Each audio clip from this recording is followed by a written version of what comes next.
wa tahiyatul Islam Assalam. Assalamualaikum warahmatullahi wabarakatuh.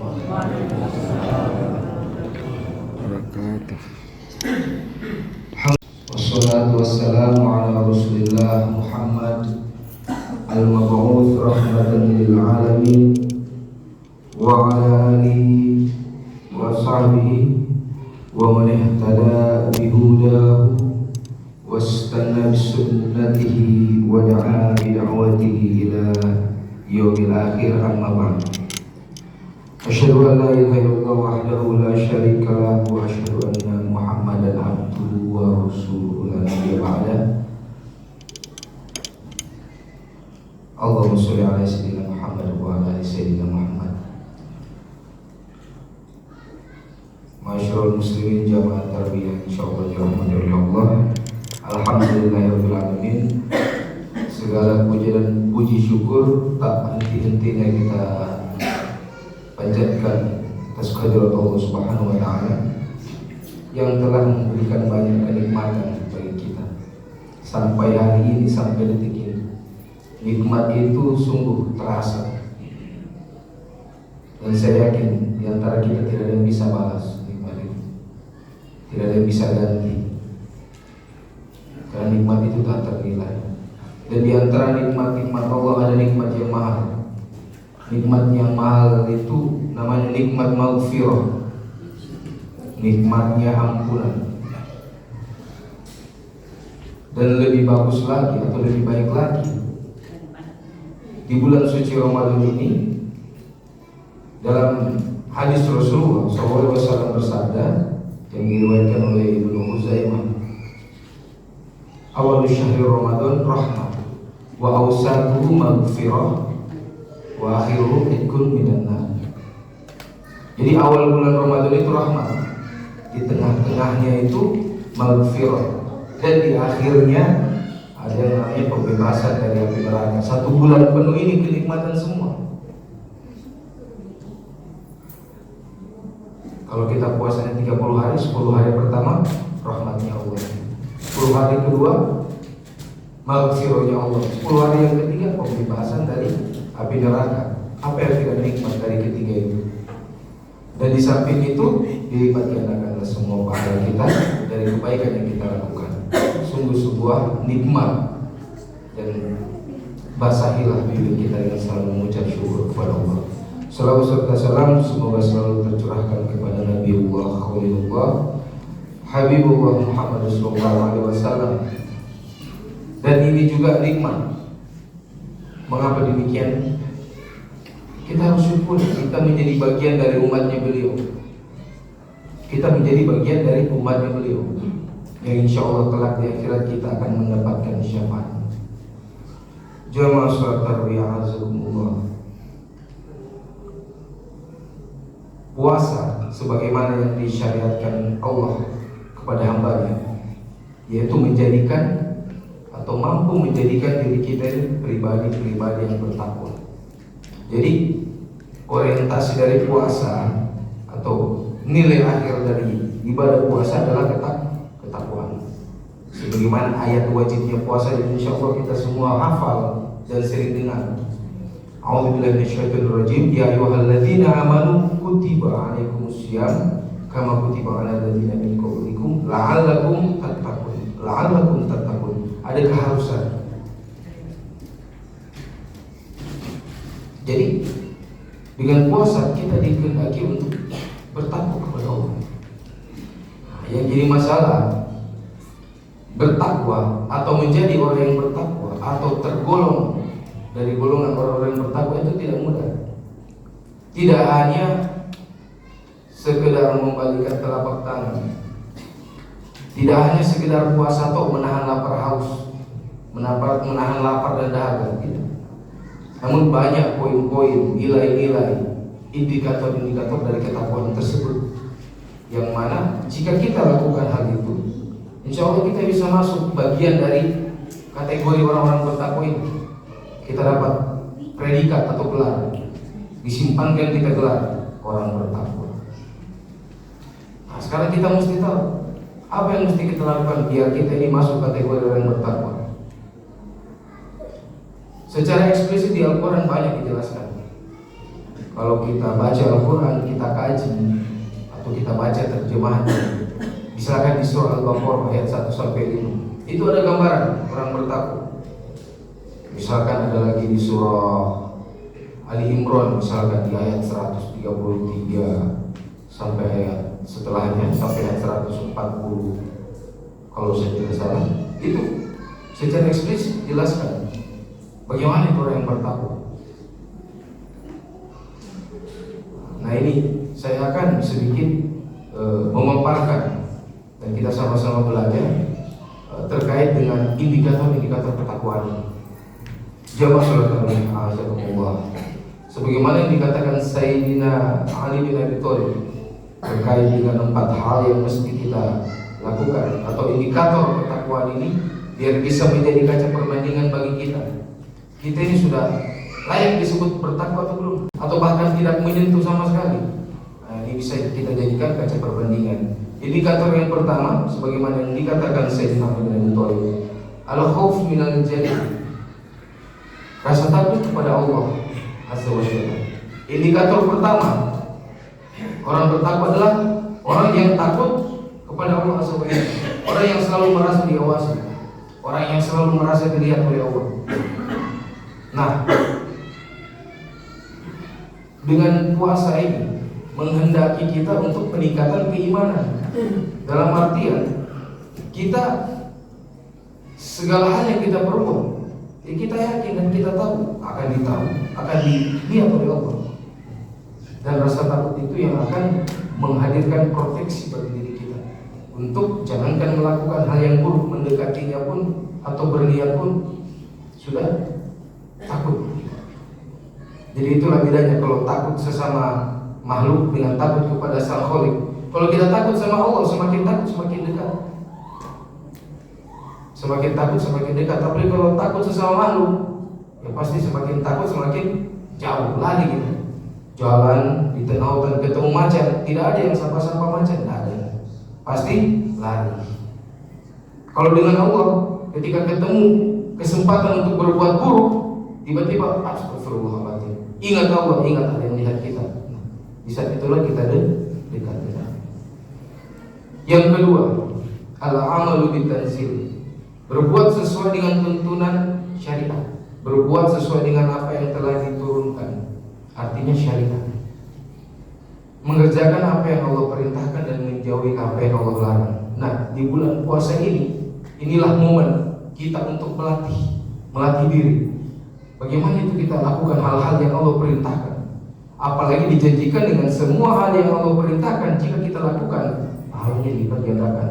Dan bagaimana pula kita meninggalkan hal yang Allah larang. Di sinilah kita latihan di bulan puasa ini. Ini momen yang sebaik-baiknya momen untuk kita latih diri kita bagaimana menjalankan perilaku syar'i atau menjalankan nilai-nilai syariat yang tadi. Nah, di indikator kedua ini ada fungsi konfirmatif. Jangan mengaku dirinya Islam atau beriman kalau di bulan suci Ramadan dia tidak berpuasa. Jangan bilang saya Islam tapi tidak puasa. Jangan mengaku kamu Islam kalau tidak puasa, kecuali ada unsur syar'i atau ada alasan yang membuat dia tidak berpuasa, misal sakit dalam perjalanan dan lain sebagainya. Tapi jika dia sehat, dia tidak kemana-mana, dia segar bugar, dia tidak puasa, terus ngaku-ngaku saya orang beriman, ya kita malu sebenarnya.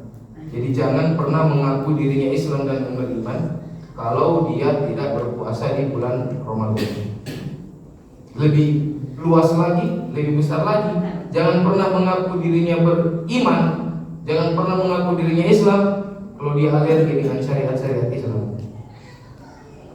Apalagi di zaman modern yang serba digital ini, orang kadang-kadang lebih menuhankan teknologi sampai-sampai apa yang diperintahkan Allah dan Rasul melalui Quran dan Sunnahnya kadang-kadang dibatasi oleh zaman.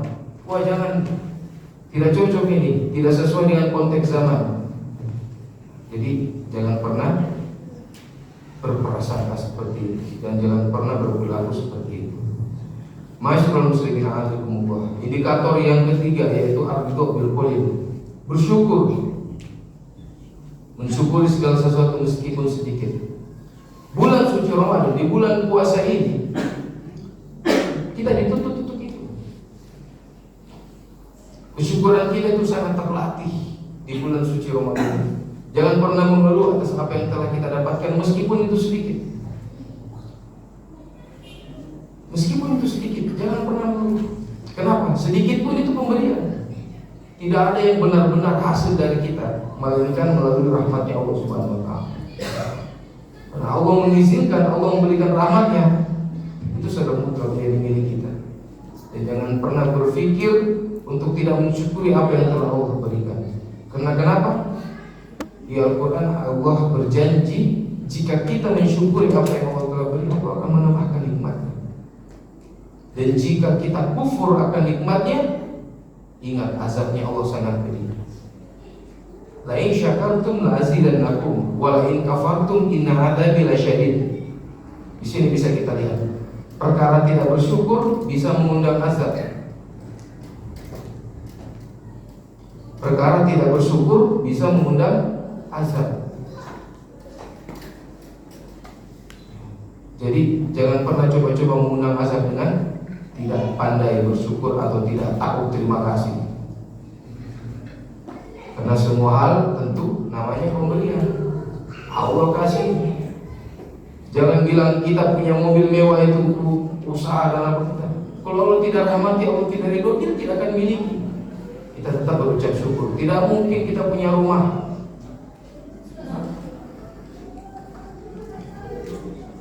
kalau tanpa ridho, tanpa rahmat dari Allah Subhanahu wa Ta'ala.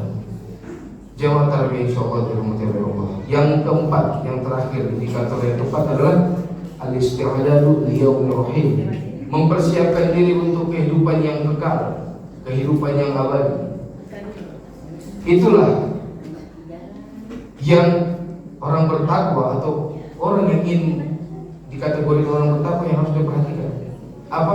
Memprioritaskan hidupnya untuk akhirat, memprioritaskan hidupnya di dunia untuk akhirat, atau orientasi hidupnya di dunia adalah akhirat. Dia tahu dunia itu hanya sementara. Semua orang tahu dunia itu hanya sementara. Kalau bukan kita yang tinggalkan dunia, dunia yang tinggalkan kita. Tidak ada yang pernah sifatnya kekal, abadi yang ada di dunia. Karena dunia saja pun artinya dia secara waktu dia hanya sebentar. Jadi jangan pernah berharap hal itu kekal di dunia. Dan orang yang bertakwa adalah orang yang mempersiapkan hidupnya di dunia untuk akhirat. Dia tahu akhirat itu perjalanan spiritual yang sangat jauh. Kita bisa ambil pengibaratan saja. Misalkan saya ini mau melaksanakan sebuah traveling atau saya mau mengadakan safar perjalanan dari Kendari mau pergi ke perbatasannya Sulawesi Tenggara, Sulawesi Selatan itu Malili, Lapai, Malili. Naik motor di Kendari kita isi bensin 2 liter. Sampai apa enggak kira-kira? Tidak akan sampai. Yang ada merepotkan atau menyusahkan. Begitupun perjalanan di akhirat. Kita tahu itu perjalanan jauh dan butuh bekal yang cukup. Di dunia kita ngapain? Tidak berbekal apa-apa. Terus mengharapkan tiba dengan selamat dan nyaman, aman di sana. Kita tahu akhirat itu perjalanan yang jauh. Butuh bekal yang cukup, butuh bekal yang baik. Apa bekal yang baik dan cukup itu? Wa tazawwadu fa inna khairu zadi taqwa. Setakwanya. Sebaik-baiknya bekal beramal soleh lagi. Karena kita tidak tahu kapan kita standar kita punya kendaraan menuju akhirat, kita nggak tahu. Yang terpenting bagi kita adalah mempersiapkan saja perjalanan untuk menuju ke sana. Amal tadi. Nah, di bulan suci Ramadan ini tempatnya, waktunya, bukan tempatnya, waktunya, di mana segala amal perbuatan yang bernilai baik akan dilipat gandakan pahalanya. Isi setiap waktu kita dengan perihal-perihal yang positif. Bahkan bertebaran itu hadis palsu. Tidurnya orang berpuasa itu ibadah. Meskipun itu doif, ya, meskipun doif, artinya daripada kita lihat yang buruk-buruk, dengar yang buruk-buruk, mendingan tidur. Tapi jangan juga, masih banyak perbuatan atau kegiatan-kegiatan yang lebih baik daripada sekedar tidur. Karena kadang-kadang kebanyakan tidur itu merusak pikiran. Jadi semua hal positif di bulan Ramadan kita lakukan untuk sebagai bentuk amal soleh kita, penghargaan kita terhadap bulan yang suci ini. Hanya setahun sekali bulan Ramadan ini. Jadi bentuk penghargaan kita sebagai tuan rumah yang baik adalah menyambut tamu itu dengan baik, dengan perilaku baik. Artinya kita tempatkan diri kita di bulan suci Ramadan ini dengan perilaku positif yang bernilai amal soleh. Jamaah tarawih insyaallah dirahmati Allah. Mungkin itu saja dari saya. Kita sama-sama belajar berbenah diri, mengintrospeksi diri masing-masing agar bagaimana bisa menjadi pribadi yang bertakwa, menjadi pribadi yang layak disebut umat, menjadi pribadi yang layak disebut hambanya Allah Subhanahu wa taala dengan menjalankan segala perintahnya dan menjauhi segala larangan. Tentunya di bulan suci Ramadan ini kita berharap banyak agar kita berikan di dalamnya, supaya Allah Subhanahu wa taala terus memberikan kita kesempatan, kesehatan agar mampu selalu beribadah kepadanya dan mampu menjunjung tinggi dan menegakkan kalimat-kalimat Allah. Aqulu qouli hadza wa astaghfirullah li wa lakum. Allahumma muwaffiq ila aqwamit thoriq. Billahi taufiq wal hidayah. Wassalamualaikum warahmatullahi wabarakatuh.